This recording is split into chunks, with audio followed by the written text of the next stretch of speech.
Podo.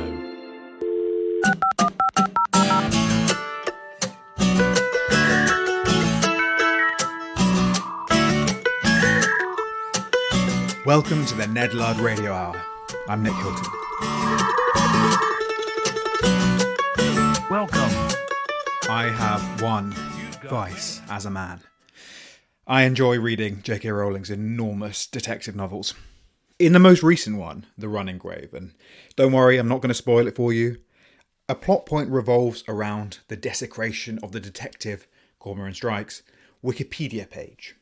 A pissed-off adversary invents an alcohol problem, domestic abuse claims and other fallacies designed to discredit the detective. Not only that, but they create a page for his partner Robin, simply to proceed to libel her through that. Now, some people might be asking why I'm prattling on about a minor plot point from a 1,000-page detective novel. But the reason is simple. It's a storyline that defies reality. In actuality, Wikipedia, the collaborative encyclopedia project founded by Jimmy Wales and Larry Sanger in 2001, has proven remarkably resilient to dis- and misinformation. While it's open to edit and members of the public are encouraged to get involved, it's actively policed by its community of editors. Make an unsubstantiated and libelous claim and you can expect it to be quickly removed. And don't even think about creating a page for someone who fails to meet Wikipedia's requirements for noteworthiness. So I'm sorry, but both Strike and Robin have nothing to worry about. Elon Musk, on the other hand. Well, a couple of weeks ago, Musk jokingly claimed to offer $1 billion, which is kind of Musk chump change, if the site changed its name to Wikipedia. The businessman and aspirant comedian who's also offered a similar fee to Facebook if it becomes Faceboob, was replying to Jimmy Wales, who had tweeted a criticism of Musk's handling of Twitter in recent months. Fast-moving claims and counterclaims, Wales said, presumably referring to the ongoing crisis in the Middle East. And at Elon Musk has removed all the core features that make it even remotely possible to tell real journalists from fakes. Now, Musk responded to this with a series of insults, including the idea that Wikipedia is inefficiently run and panhandles to its community, and I'm someone who couldn't even program a Tamagotchi, but I can see that Wikipedia is enormously complicated and the server requirements must be necessarily vast, and we'll have more on that later in this episode. But fundamentally, Wales and Musk were engaging in a tit-for-tat that highlighted the difference in their platforms. For over 20 years, Wikipedia has managed to maintain a perceived neutrality. Through Brexit and Trump, through all the conflagrations and conflicts that have been waged in the 21st century, Wikipedia's integrity has rarely been impugned. I mentioned this to Ned to get their response, and they sent me this, the third instalment of their manifesto. I received it via voice notes who have used distortion to protect their identity. The right to knowledge, if it is known, then it is known. The right to knowledge extends to all peoples regardless of race, class, age, or geography. The attempt to gatekeep knowledge is a construct of the ruling class and must be overcome. The internet is the greatest redistribution mechanism for knowledge that the world has ever invented. It is like Gutenberg's printing press on anabolic steroids. But the right to knowledge comes with the necessity of screening that knowledge for inaccuracies and falsehood. This is one of the great challenges of the internet age. But first we need to tear down the walls that exist between consumers of knowledge and that knowledge itself. Long live Aaron Swartz. I'm starting to realise that the manifesto Ned and I are writing is not in a particularly cohesive or linear order. It's taking a bit too much of a leaf out of the Unabomber's book, but well. Anyway, I wanted to talk about Wikipedia today, not because I think it's under any real threat from Elon Musk, who is about to be named Wikipedia. Instead, I wanted to talk about it because I think it's something of subtly profound importance to the internet age. As Ned says, knowledge is very, very key to everything we do. In a moment, you're going to hear me speaking to Alex Hollender, who was a staff member at the Wikimedia Foundation, the non-profit that runs the show. He led the 2023 redesign of Wikipedia. We're going to talk about what it's like to work for the online encyclopedia, what makes it great, and how you build something with a view to it being accessed by as many people as possible. How do you stop the tool becoming political? I think the conversation is really valuable, for anyone interested in the creation of a tool like Wikipedia, but also for designers and developers curious about how to subtly tweak the user experience and how UX can change how we experience a site. Anyway, here's the conversation. Yes, I am in the Lower East Side of Manhattan, and it is 10:03 a.m. Now, you used to work for Wikimedia Foundation, is that right? The kind of the overarching company that is it a company or is it a charity foundation? Yeah, Implies a sort of we charitableness. we say organization, I guess, because it's a nonprofit. But yes, that's right. For the past almost 5.5 years, I was a staff member over there. And that, for people who don't get it from the name, is the organization that runs Wikipedia.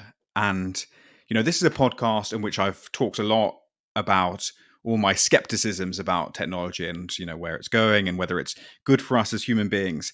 And I sort of want to do something maybe a little bit different today, which is talk about Wikipedia, which is a product that I really like and I've found really useful over the years, and which I think is important in a way that it makes knowledge accessible and it equalizes and doesn't penalize people who maybe don't have access to some of the educational advantages that people in New York and London and etc.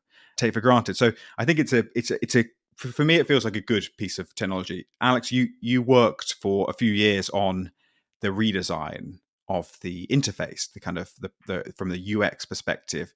Can you just talk to me about the genesis of that project? Because it feels like Wikipedia has a very distinctive, very iconic look, and it hasn't changed much over the years. So when you came on board and you were started to think about adapting it, evolving it for the 21st century, not that it was ever for the 20th century, I guess, but what were your priorities there? Right. Yeah. So, just as a bit of context, we are at the foundation. I guess at this point, it's more like they are, but it's a pretty small team, and so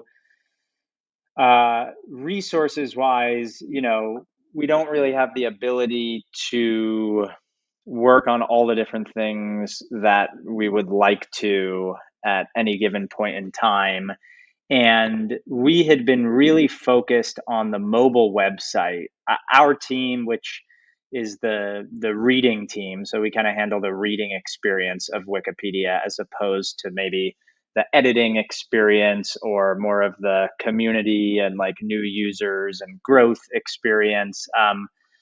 So we were responsible for the reading experience, and we'd been focusing pretty much exclusively on the mobile website, which I think was the right decision for a long time because we were actually at a point where we were seeing more than 50% of our traffic coming through the mobile website. Really? You were kind of talking about equity and access earlier, and I think the reality, as I understand it, is that in sort of some of the developing world nations, people are less likely to have a laptop computer. They're much more likely to Mm. have a smartphone than a laptop or a desktop. And so one of the projects we had done was like, making it easier. Actually, this was, I guess, breaking a little bit outside of the realm of reading, but making it easier for people to edit articles from their smartphones, which is like critically important. If you're reading Wikipedia in a language and you don't have a laptop and you want to be able to contribute. And I guess that speaks to maybe the way that Wikipedia was probably originally designed to be like a browser-based resource, and maybe over the years with the smartphone becoming so ubiquitous that kind of, as you say, more than 50% of reading on smartphones, maybe that's something that needs to be addressed more urgently. Right, exactly. So that kind of sets the stage a little bit for what our team was focusing on and where our energy and attention was. And then yeah, it's kind of an interesting thing how the project came about. I think in a bunch of senses it was sort of this opportunistic uh just sort of event where the design director at the time was just kind of aware of the fact that the website, the desktop, site hadn't been updated in a while, and maybe for people, younger people, or people in other parts of the world who didn't grow up with Wikipedia and they didn't necessarily have that kind of like nostalgic association. It just maybe looked a bit dated. It looked sort of unfamiliar, and even in some more practical ways, was not maybe as usable as some of the websites that they were otherwise using. So yeah, we sort of began to wonder about that, and again, I think kind of almost everything we do does come back to this sort of like knowledge equity question. So yeah, it's this like, okay, it's working really well. It's been working really well for a lot of people who have been using it, for 10 or 20 years now. But what about all these other folks? When they show up at Wikipedia, does it feel familiar? Does it feel welcoming to them? Do they sort of know how to use the site? Do they understand what the site is? Maybe to some folks, it looks like a website that hasn't been updated in a really long time, and maybe therefore they're going to doubt the content a little bit more. And I think so that was part of the perspective, is like thinking about these sort of newer users coming to the site and what their experience might be, and not wanting to alienate anyone.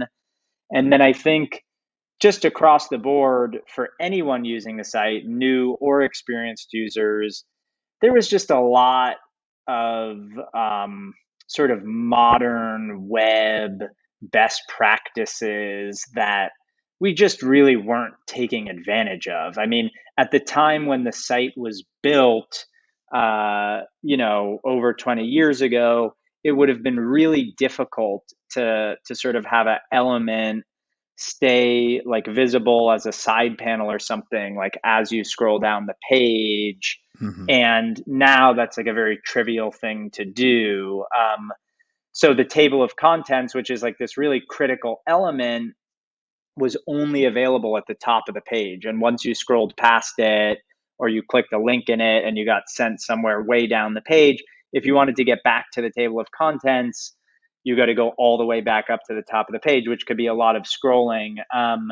But yeah, so there were like little kind of user experience things like that. That showing pictures along with search results, small things like that are now like totally trivial and easy for us to do, and we just weren't doing any of that stuff. And I guess the last thing I'll say really quickly is also, in these intervening years between when the site kind of got a big update sort of around like, I think it was like 2004 or so, computer screens got a lot bigger, and the site was built at a time where computer screens were pretty small, and so the change in size of the screen also just had some implications for sort of like layout and design stuff, and wanting to make sure that the content wasn't just getting stretched out to kind of an unreasonable width, which actually isn't super great for reading. Okay. And then the redesign was rolled out earlier this year, is that right? Yeah, I think it came to English Wikipedia around the end of January, and almost all of the sort of 300 or so Wikipedias are now using the updated site. Yeah. There'll be people who are listening to this, I'm sure, who are thinking, what redesign? Who won't have noticed it? Because, compared to Twitter or Facebook and all these things who iterate every few years, they have this, redesign, and everyone goes into meltdown being like, I can't imagine how I could ever possibly use it like this again. My whole life is ruined. And then a few weeks later, I guess they've been Stockholm syndromed into finding it completely normal. The Wikipedia redesign was actually very modest. It had a sort of basis of visual simplicity that I think is maybe the core of the Wikipedia brand. Were you guys conscious of trying not to do anything too radically different from what had been the kind of established practice? Was there any ideological impulse for keeping things quite simple? Yeah, I think there was an awareness of that. And I think probably more so, I think a lot of these redesigns are opportunities to kind of re-express a brand or sort of update a brand. And there's a certain amount of kind of like marketing or other influences kind of going on there. Maybe you like pick a new color or you're rolling out a new logo and you're really trying to keep the sort of brand side of things fresh. And that was really not at all a concern or a sort of goal for us here. This was like a very strictly functional update where we're just asking the question, like, how can we make the experience of reading a Wikipedia article or searching for Wikipedia articles or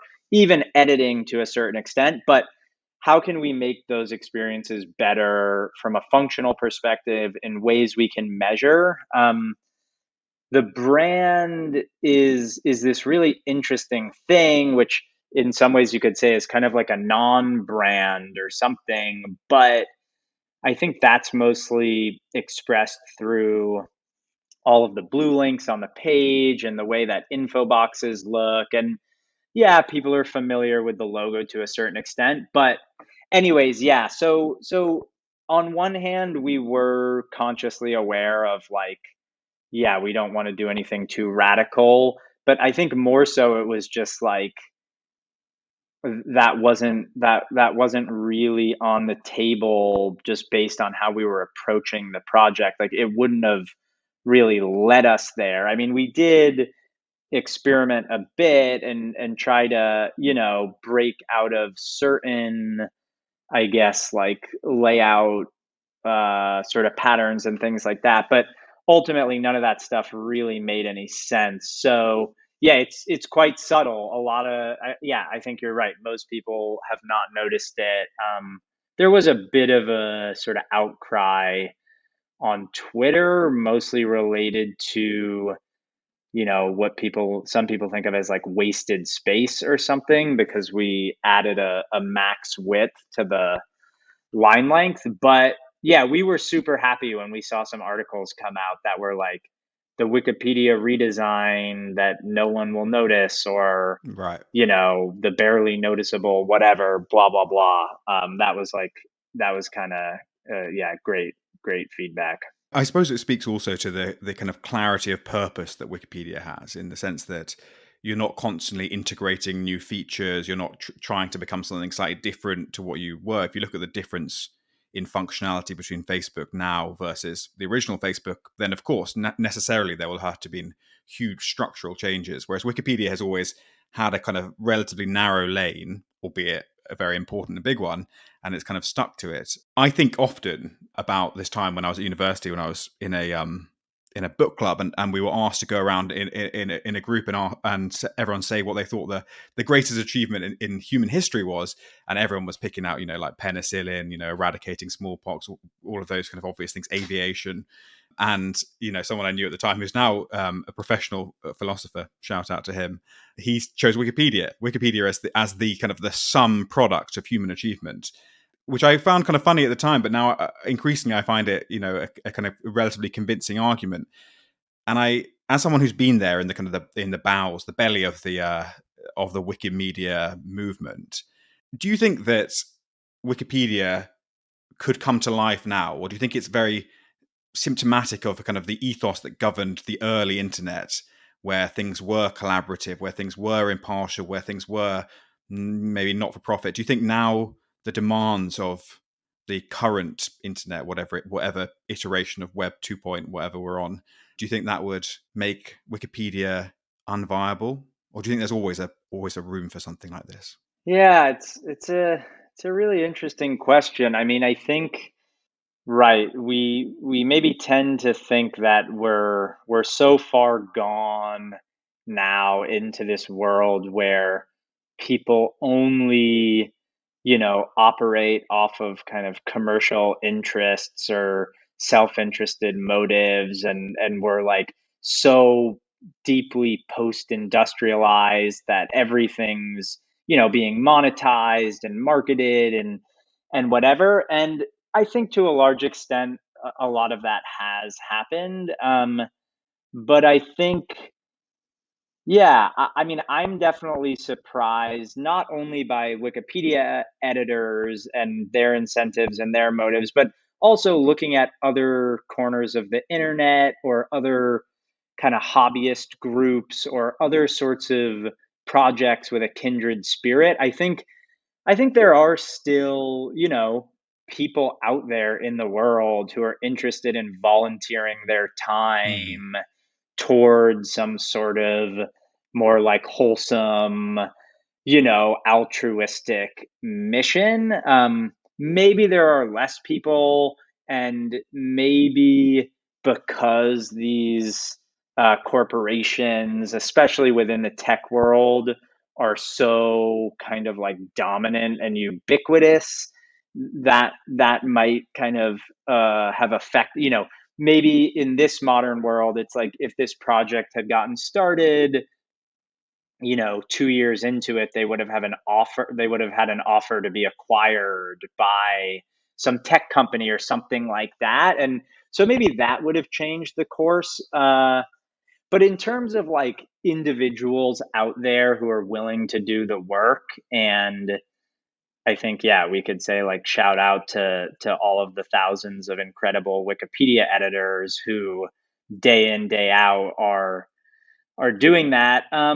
I think there are people like that still out there, and yeah, maybe it's just a bit more tricky now to kind of Mm. figure out how those people come together and maybe resist some of those sort of like I don't know, forces or something like that, and get a project like this started.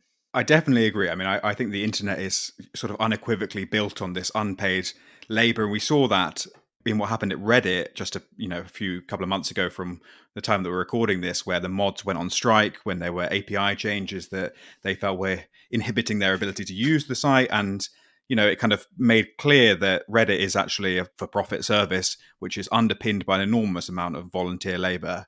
I guess the difference with Wikipedia to some extent is that in the time between its genesis and the present day, there's been a huge pressure put on knowledge and the impartiality and the unquestionability of knowledge as a resource.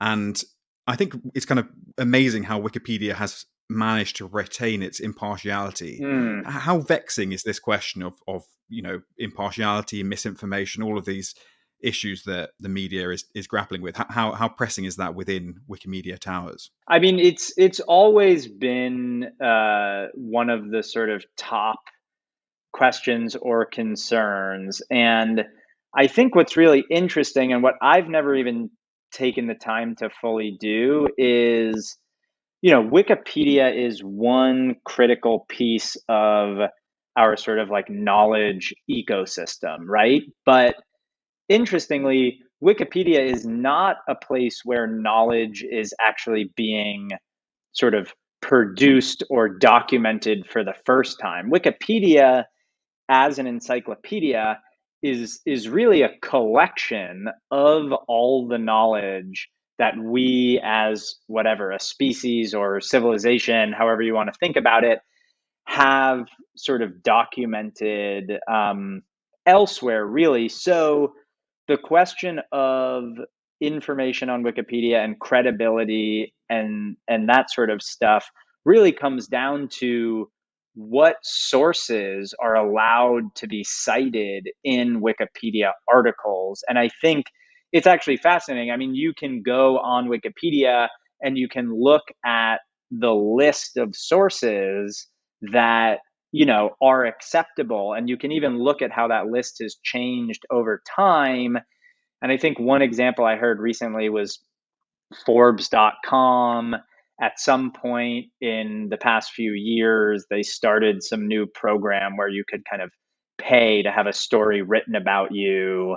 I think Daily Mail in the UK is another example of a site that maybe once upon a time might have been seen as a credible source, but has sort of changed its focus over the years and gone for more kind of like clickbaity, sensationalist, sort of dramatized stories and things like that. So yeah, it's a critical question. It's probably one of the most fundamental questions. Is like, where can we reliably get information from to include in Wikipedia articles? And I think what would be really cool, and I've never seen it, although I'm sure someone's done a PhD or some kind of thesis, is like, yeah, zooming out a bit more and thinking about not only Wikipedia, which in a sense is kind of the end of the road for knowledge, right? It's like this sort of place where after the knowledge has been discovered and documented and whatnot, it kind of comes to rest in this like concise little collection of facts and articles. But yeah, looking at that whole ecosystem, I think is really interesting. And it's like universities and researchers and media companies and who's out there actually like really documenting the knowledge in the first place, and what's this kind of whole system it goes through to then end up in our like sort of like neatly bound book or something. That and it's not a book because it's constantly evolving and changing and growing, but yeah, I think that's something that I don't know. I almost wish people studied in school, or that I had studied in school, and that we really took a moment to pause and think like, yeah, how do we document knowledge as, a civilization and whatnot, and what does that look like? I think it's striking what a good job Wikipedia has done of it over the years, in that it's a resource that hasn't, pissed off the right or the left, really. I mean, which is sort of amazing. It must be the last thing on the internet that hasn't had one or two of those. I guess while we're on the subject of big questions burning at Wikipedia HQ, the question of AI is a big one, and it runs from one end where there's obviously these large language models being trained off a lot of data, including I'm sure Wikipedia as one of the biggest corpuses on the internet, right down to the other end of the spectrum, ChatGPT as a potential competitor and existential threat to Wikipedia as a impartial receptacle, a nice, as you put it, a nice sort of leather bound volume that's constantly changing, sort of magic book. What's the inside story on how AI is going to impact Wikipedia in the coming years? Yeah, it's an interesting question, and of course, like no one really knows yet. I think there's two aspects of it that are really interesting to me, and that I've kind of heard talked about within the community, and I've read a bit of what some of the editors have published. So the first part is like, again, what Wikipedia editors do is they pick a topic. Maybe it's a topic that's already on Wikipedia. Maybe it's a topic that's not yet on Wikipedia. And they go search the internet, libraries, whatever, and they collect information about this topic and they bring it back to Wikipedia and they kind of stitch it together into these coherent articles. So, is it possible that a computer could be given, a specific task, a specific topic, and say, hey, can you go read articles from the NewYorkTimes.com, this journal, that thing, this university's research, whatever, and, bring back all of the most relevant facts about, I think that's totally possible. And I think some of the editors are already excited about the assistance that the AI will be able to give them, right? Because it's kind of a tiresome task just having to read through tons of articles, some of which might mention the topic, some of which might not. And, there's no perfect science there. So that I think is really interesting. That sort of like information retrieval. And then obviously you have to give it parameters. You have to say like, these are sources that we think are reliable and trustworthy. So we don't want you to just go find any information out there. We want you to limit your search to these specific things. And, yeah, see what you can find. So that's one part that I think is really interesting. I think the other part, which is exciting, is like everyone, let's say you're interested in the Queen of England and I'm interested in the Queen of England and 10 other people are too.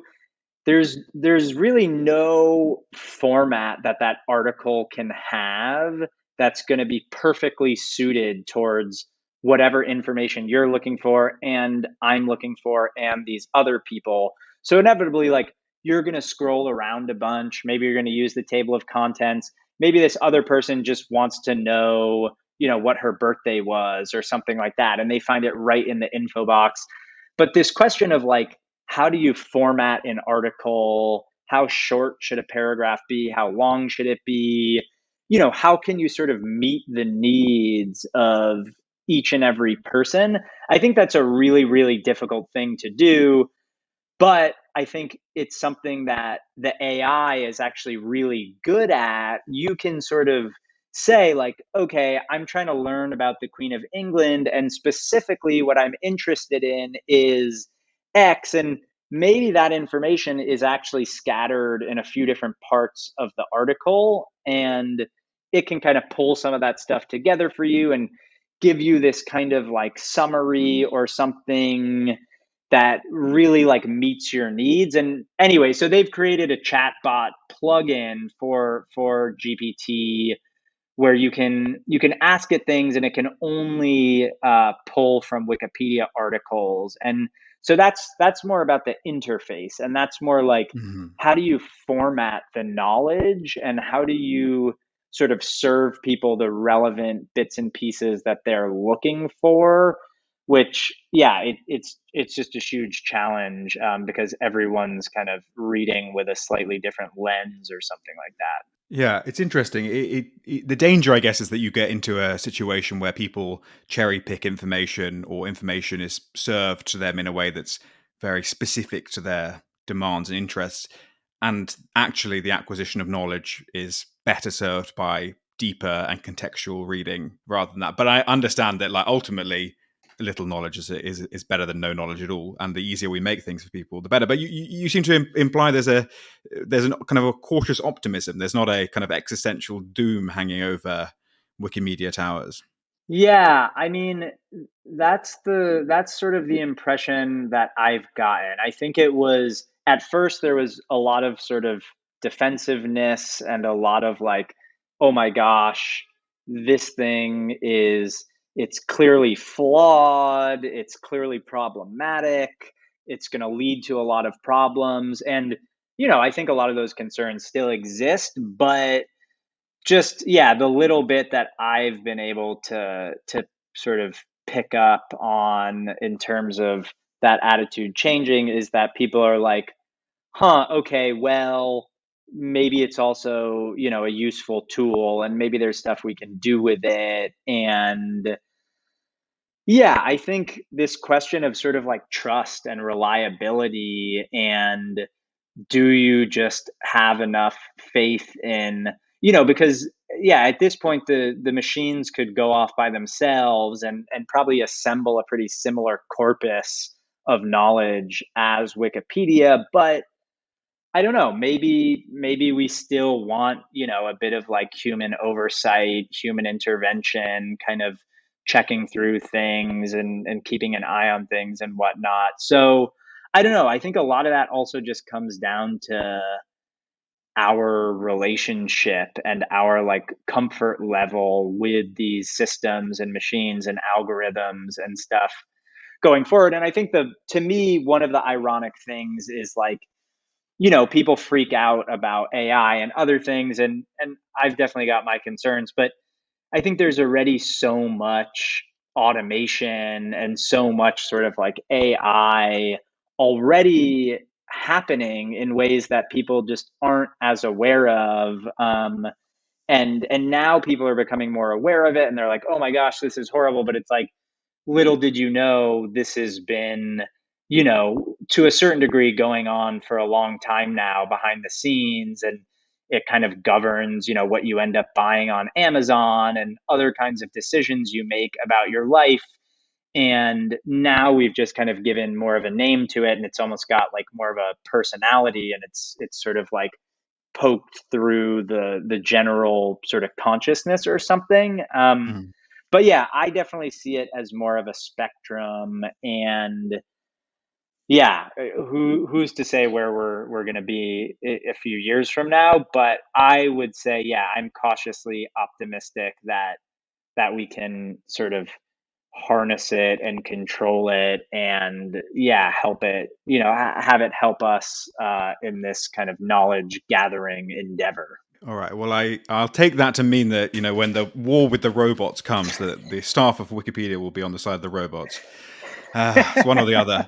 Just finally, then, look, we've gone over time, but what are you up to now? You've left Wikimedia. You're in New York, which is where everything happens. So, what are you up to? Yeah, I just moved back here, which I'm pretty excited about. Left after finishing that big project. I'm trying to do something right now that's a bit more connected with something that I'm like personally interested in and passionate about. As much as I've always loved Wikipedia, and before I worked there, I was an editor to a certain extent and appreciated that. It was never something that I was like, personally very enthusiastic about, just as kind of like a hobby or a personal interest. But yeah, so cooking is something that I've been really interested in for a while, and I've got all kinds of fantasies about opening a pizza restaurant one day, or more specifically, a pizza farm where we actually grow all of the ingredients for the pizza on the farm, and it's like this, hyper local whatever experiment. Hmm.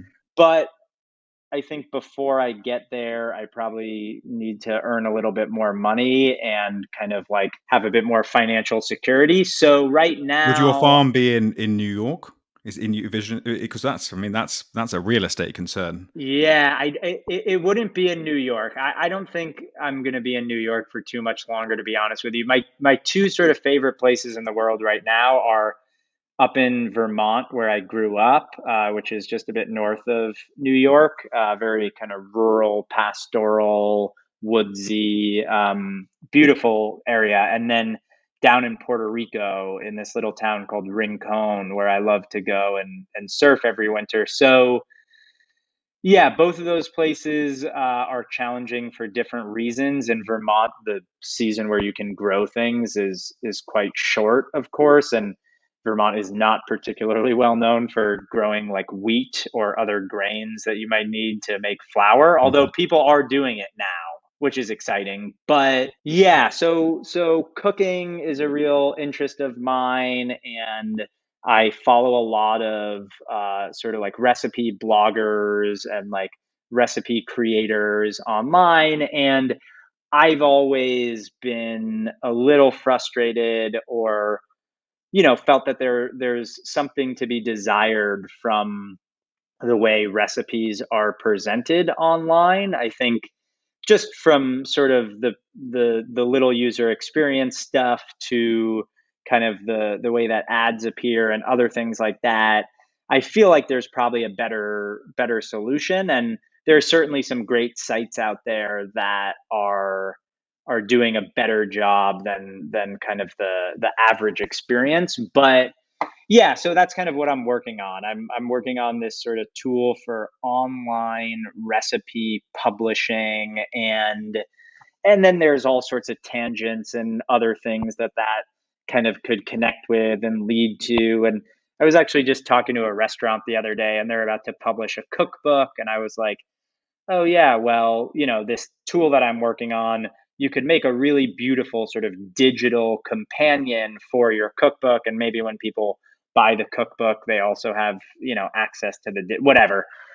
So yeah, that's where I'm at. I'm exploring that, and maybe most importantly, at least for my personal sort of happiness, is I'm just cooking a lot more, and that's sort of part of it, and that's a necessary part of it for me to feel engaged with the project and excited about it. And Yeah, so pizza is obviously a big theme for me, and that's what I've been focusing on the most lately. So you're sort of going into your entrepreneur phase as a way of sort of funding your Puerto Rican pizza farm. Well, Exactly, yeah. And it's interesting because yeah, my dad has always been an entrepreneur, and same for my older sister. So I've kind of been around that a lot. I actually once upon a time ran a clothing company and let's call it a t-shirt company in college with a few friends of mine. So I've had a little bit of experience with it, and I know that for me it's a very exciting, engaging, as much as I like doing design and being in the details, and now I'm pretty into programming and really enjoy that as a kind of, deep sort of focused activity. I really enjoy the multidisciplinary nature of, yeah, kind of thinking about a whole business and how you might be able to get it started and make money and hire people and all of these different components that go into it. So it's really fun. It's totally different than the work I've been doing. I mean, in some ways, I'm still doing design work and user research and engineering like I've been doing for other companies, but yeah, now I get to context switch a ton and have this broader perspective, and yeah, it's a different sort of challenge, and I feel very energized by it and sort of excited, but yeah, ultimately, hopefully, it will lead me to the promised land of the pizza farm at some point in the future. all roads lead to pizza.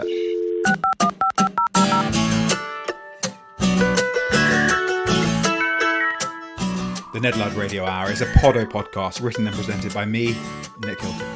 The theme music is Internet Song by Apes of the State, used with their generous permission, and the artwork is by Tom Humberston. For all the socials, for everything, go to nedluddlives.com and spread the word on Twitter, X, whatever you call it, Instagram. I don't mind, wherever you go. I'll tell you about some stories of what life was like before the internet. Wandered round our neighborhoods aimlessly, lighting shit on fire and smoking